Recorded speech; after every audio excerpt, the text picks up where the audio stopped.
নমস্কার বন্ধু, আমি সন্দীপ। আপনারা দেখছেন আমার চ্যানেল জিএসএম টেকনিক্যাল সন্দীপ। আমি আজকে একটা প্র্যাকটিক্যাল লাইট প্রবলেম দেখাতে চলেছি, যেটা আমি ক্লাসের মধ্যে আমার স্টুডেন্টদের সঙ্গে এক্সপ্লেন করব, এবং তার সঙ্গে আমি মনে করলাম আমার ভিউয়ার্সদের জন্য এই একটা ভিডিও দেওয়া অবশ্যই দরকার আছে। সেই জন্য আমি এই ভিডিওটা দিচ্ছি। আমার কাছে একটা 9A বা পোকো C3 একই মেথড। আমার এখানে পোকো C3 এর একটা সেট আছে, আপনারা দেখতে পাচ্ছেন। এই সেটটা আমি স্টুডেন্টদের কাছে লাইভ করে দেখাবো যে এটা গ্রাফিক্স বা লাইট আউট হয়ে আছে, মানে টোটালি ভাবে লাইট ব্ল্যাঙ্ক আছে। ডিসপ্লে লাগিয়ে দেখা হয়েছে, ডিসপ্লে থেকে কোনো প্রবলেম নেই। তো আমি কোথার থেকে এটা প্রবলেম, কীভাবে এটা প্রবলেমটা সলভ করব, সেটা কিন্তু আমি আজকে প্র্যাকটিক্যাল দেখাচ্ছি। এবং এর আগের যে ভিডিওটা আমরা দিয়েছিলাম সেটা হচ্ছে লাইট এর উপরে বেস করে, লাইট অ্যান্ড গ্রাফিক্সের উপরে বেস করে থিওরি ভিডিও দিয়েছিলাম। যারা ওই ভিডিওটা আমার ভালোভাবে দেখেছেন, অবশ্যই এই ভিডিওটা যদি দেখে থাকেন তাহলে অবশ্যই আপনাদের কাছে দোকানে যদি এরকম টাইপের কোনো প্রবলেম আছে অবশ্যই আপনারা সলভ করতে পারবেন। আরেকটা কথা, এই টাইপের ক্লাস আমরা আরও ডিপলি ভাবে শেখাই, যেটা আমরা ভিডিও দিই তার থেকে ডিপলি ভাবে আমরা ক্লাসে ডিসকাস করি। আমাদের নেক্সট যে ক্লাস শুরু হতে চলেছে মে মাসের 20 তারিখে আমাদের নতুন ব্যাচ শুরু হতে চলেছে। ওর অ্যাডমিশন এখন অবধি ওপেন আছে। যদি কেউ অ্যাডমিশন নিতে চাও তাহলে নিচে দেওয়া নাম্বারে কল করে সরাসরি যোগাযোগ করতে পারেন।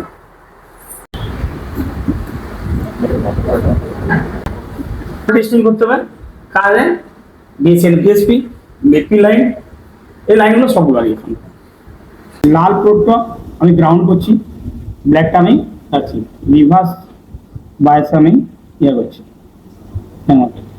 ধরো প্রথমে আমি বিএসএন বিএসপি মানে কত নম্বর হচ্ছে 1 2 3 4 5 6 7 8 9 10 11 12 13 14 15 16 17 16 17 বা এখান থেকে এটা লাইনটা দেখতে হবে। তাহলে আমি চেক করব, জিআর দিচ্ছি 637, একবার টিপে ধরে 637, ঠিক আছে। এর পরেরটা আমি নিলাম 640, একটু লুজ কম বেশির জন্য হয়ে যায়। এটার মধ্যে আমার জিআর আছে, তাহলে এটা জিআর আছে। এরপরে এটা দেখবো কত নম্বর, 1 2 3 4 5 6 নম্বর,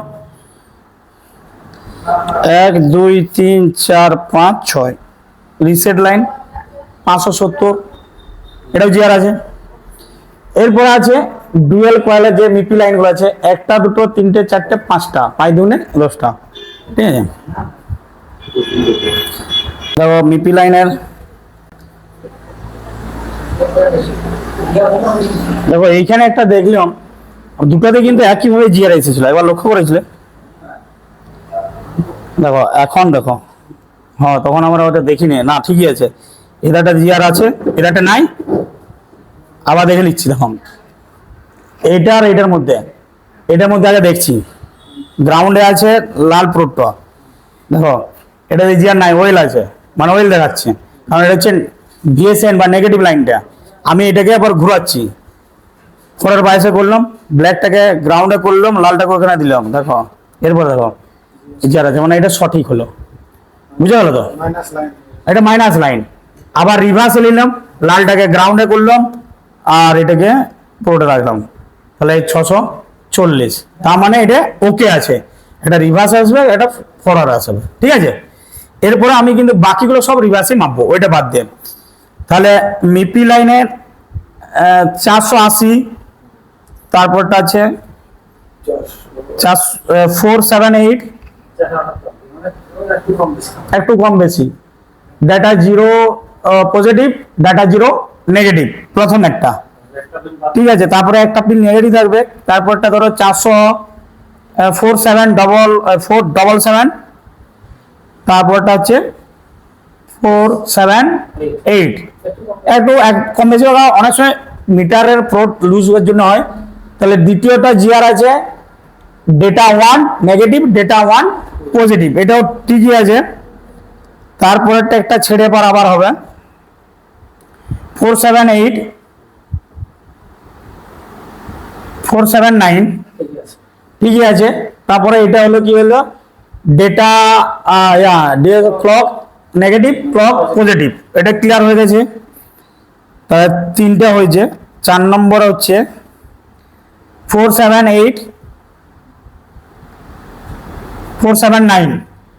4 নম্বর হচ্ছে আমি কোনটা দেখলাম, এটা না, D, data positive negative, data 2 positive, data 2 negative, এটাও বরাবরই আছে। তারপরে আর একটা আছে আমার লাস্টে 477 লাস্ট একটা, ডাটা 3 পজিটিভ, ডাটা 3 নেগেটিভ, এটা বরাবর আছে। তাহলে আমার জিআর একটা দুটো আর এগুলো হয়েছে, আর একটা জিআর বাকি আছে। 1.8 কোথায় পাচ্ছি আমি? এখানে একটা কি আছে, 1 2 3 4 5 6 7 8 9টা, 9 নম্বর, বা এখানে নিচে একটা বাইরের পয়েন্ট আছে। একবার ভালো করে ধরি, 362, এটাও ঠিক আছে। সকলে জিআর ঠিক আছে, কিন্তু গ্রাফিক্স তাতেও আসছে নাই।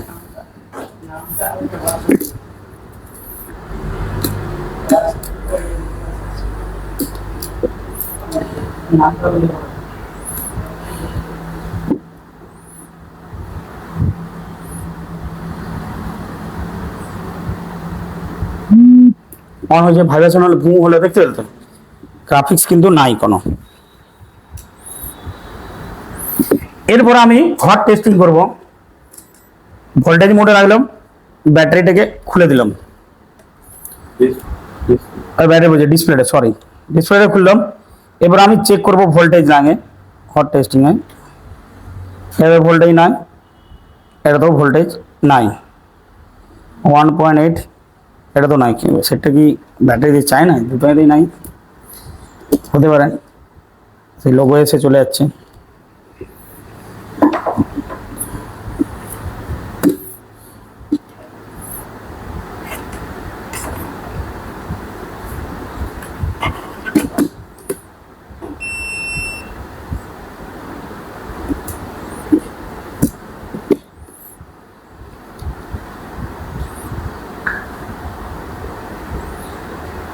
वन पॉइंट सिक्स चाह लीजिए।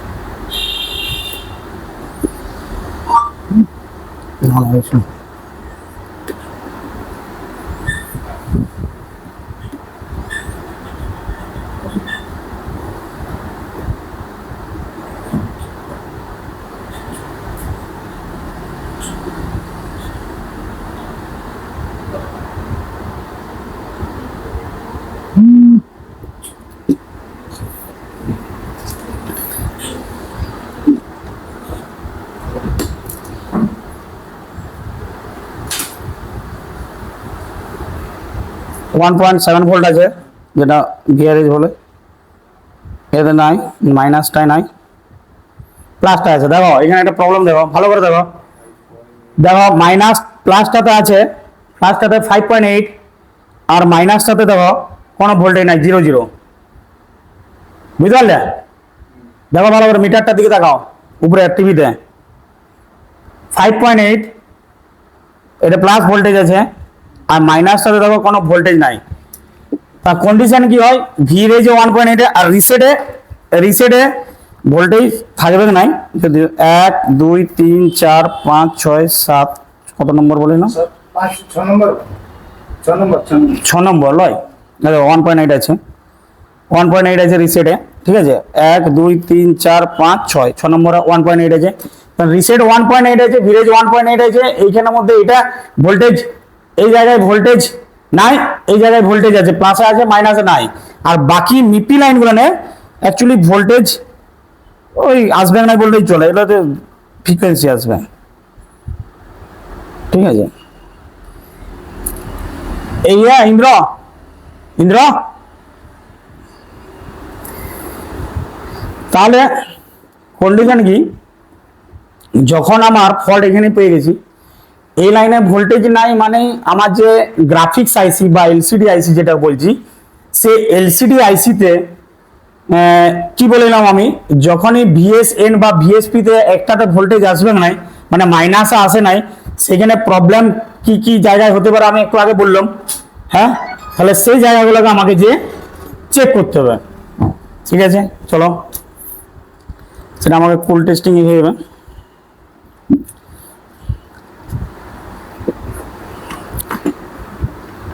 আমাকে ভোল্টেজ নাই,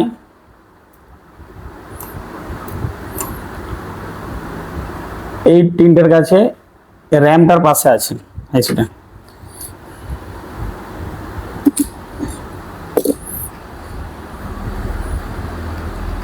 এইখানে তাহলে এইটাকে আমাকে দেখতে গেলে এই আইসিটার মধ্যে কিন্তু ইএন বা অন্য কোনো লাইনকে বলে দেয়নি কোন আইসিটা কোন জায়গায় আছে। ঠিক আছে, এটার জন্য আমাকে ভিডম্যাপ বা স্কেমেটিক খুলতে হবে। আমি ভিডম্যাপই খুলি, ভিডম্যাপ যাইলাম।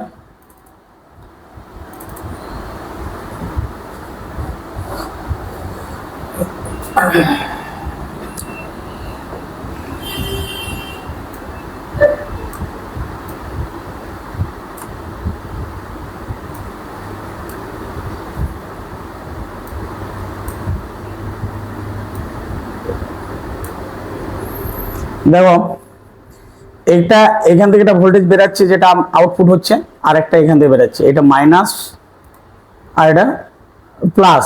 তাহলে মাইনাসে নয়, তাহলে এইখানে আমাকে ইএন বলেছিলাম না, তাহলে ইএন একটা পজিটিভ, ইএন একটা নেগেটিভ। তাহলে মাইনাস বেরায়নি মানে ইএন এই যে আছে না ইএন নেগেটিভ বলে, ইএন নেগেটিভ, ইএন এন আর ইএন পি, তার মানে ই ফল্ট হওয়ার চান্স বেশি থাকবে। আর ফ্লাই ক্যাপাসিটারের ক্ষেত্রে হতে পারে। ফ্লাই ক্যাপাসিটার কি এখানে কে আছে, ফ্লাই ক্যাপাসিটার দেখো, ফ্লাই ক্যাপাসিটার এইটা, এই ক্যাপাসিটার একটা আর এইটা, এই ক্যাপাসিটারটা দুদিকে থেকেই দেখো সিরিজে লাগানো আছে। বাকি যত ক্যাপাসিটার আছে এখানের মধ্যে সব কিন্তু প্যারালাল লাগানো আছে। এই একটি ক্যাপাসিটার যার দুদিকে কোনো গ্রাউন্ড নাই, বাকিগুলোর কিন্তু সবেরই গ্রাউন্ড দেখতে পাবে, একটা না একটা গ্রাউন্ড আছে। তাহলে সেই হিসাবে এই ক্যাপাসিটারটা আমাকে এবার চেক করতে হবে। তাহলে এই ক্যাপাসিটারটা এইখানে একটু ভিতরে আছে, তার আগে আমি পিনটা একটু কাটতে হবে।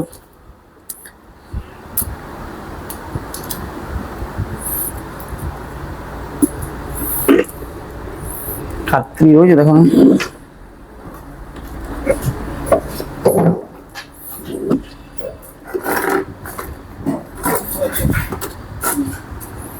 আছে না, দেখছি।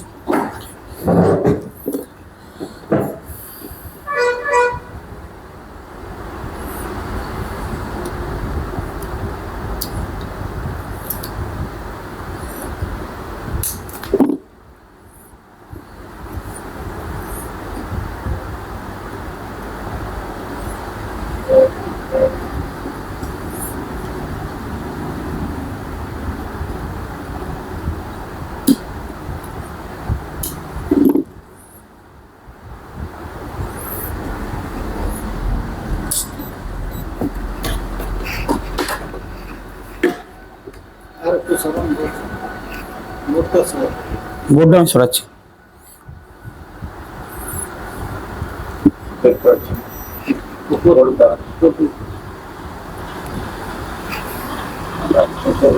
ঠিক আছে, এই ক্যাপাসিটারটা মানে এখানে এই ক্যাপাসিটারটা, ঠিক আছে, এই ক্যাপাসিটারটা এটা। তাহলে আমি এটা গ্রাউন্ডের সঙ্গে দেখবো দুদিকটা, এই গ্রাউন্ডের সঙ্গে তো দেখা যাবে না কারণ এটা সিরিজ আছে, শর্ট নাই, শর্ট নাই। তাহলে সেই হিসাবে আমার এটা শর্ট পাচ্ছি, তাহলে যেখানে নেগেটিভ ভোল্টেজ পাইনি তার মানে এইটা এই নেগেটিভটা ইয়ে আছে। তাহলে এই নেগেটিভটা তো ধরো ভিতরে আছে না বাইরে আছে, দেখি নিশ্চয়ই থাকবে, বাইরে থাকবে কোনো একটা টিপি কিছু। এটাতে ক্লিক করলাম, দেখো এই একটা পয়েন্ট দেখাচ্ছি আর এটা এই একটা পয়েন্ট। তাহলে মানে এই দুটো জায়গা কিন্তু এখানে কিন্তু কোনো কম্পোনেন্টস নাই, বলেছিলাম না কোনো কম্পোনেন্টস থাকতে পারে না থাকতে পারে। টিপিতে আবার কেউ কোনো টিপি না দিয়ে ডাইরেক্ট আইসির সঙ্গে থাকতে পারে, সিপিইউর সঙ্গে। এটা যাচ্ছে কোথাকে যাচ্ছে, সিপিইউ কে যাচ্ছে, দেখো একটা, আর এটার ক্ষেত্রে একটা, এটা সিপিইউ। তাহলে এটা নেগেটিভের জন্য এই লাইনটা আছে, তাহলে আমি এই দুটো লাইনে জিআর আগে চেক করব। 757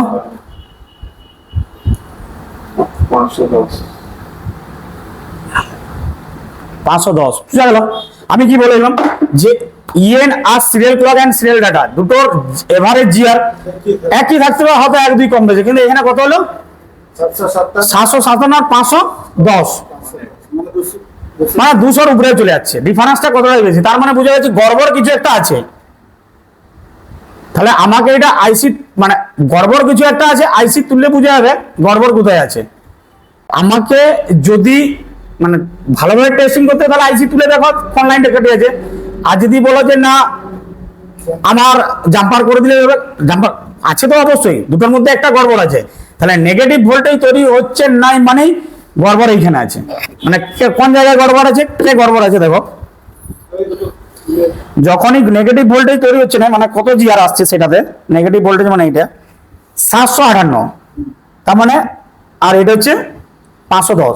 তাহলে আমরা একটা জিনিস জানি, যখনই দু সাইড থেকে জিআর আইসি কে জিআর কন্ট্রোল করবে তখন জিআর ভ্যালু সবসময় কম হয়, আর যখনই একটা ওপেন হয়ে যাবে জিআর ভ্যালুটা বেড়ে যাবে, কারণ রেজিস্ট্যান্স ভ্যালু বেড়ে যাওয়া মানে তো ওপেন মানে তো রেজিস্ট্যান্স ভ্যালু বেড়ে যাওয়া, রোধটা বেশি পাবে, বাধাটা বেশি হচ্ছে, তার মানে যে রেজিস্ট্যান্স ভ্যালু বেশি আছে সেই গড়বড় আছে। মানে ইয়ার রেজিস্ট্যান্স ভ্যালু 700 কত ছিল 758, আর এটাতে ছিল 510, তার মানে ই সঠিক আছে ই ব্যাঠিক আছে, কারণ হলে তো 510 এর জায়গায় 500 হোক তাও মানা যায়, 507 হোক তাও মানা যায়, 515 হোক তাও মানা যায়, কিন্তু এটা 700 মানে 258 আর 10 মানে 40-এর ডিফারেন্স হয়ে যায়, 240-এর ডিফারেন্স হয়ে যাচ্ছে।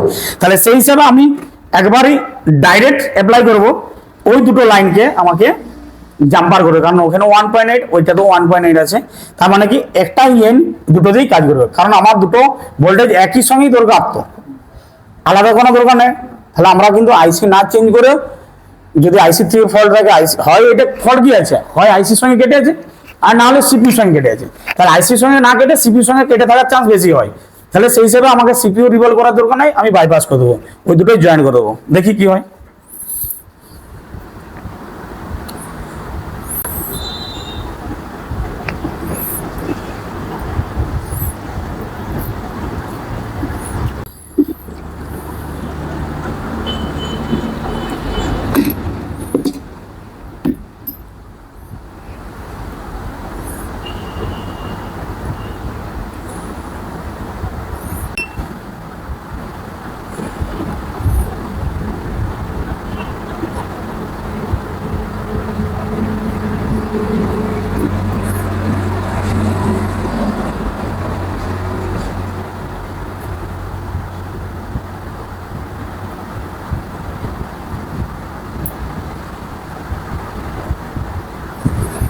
চিন্তা হলো এরকম করেছে রে, পুরো মুখগুলো পাকিয়ে গেছে, ধরা যাচ্ছে না।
ঠিক আছে, और দেখে নিতে হবে নেগেটিভের সঙ্গে টাচ হয়ে গেল নাকি, নয়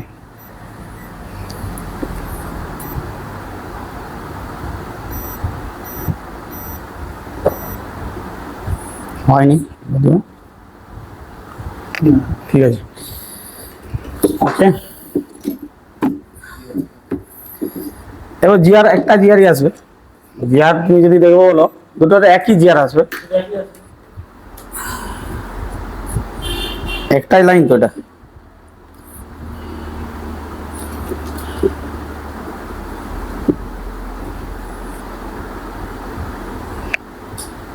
500 একটাই দিকে হয়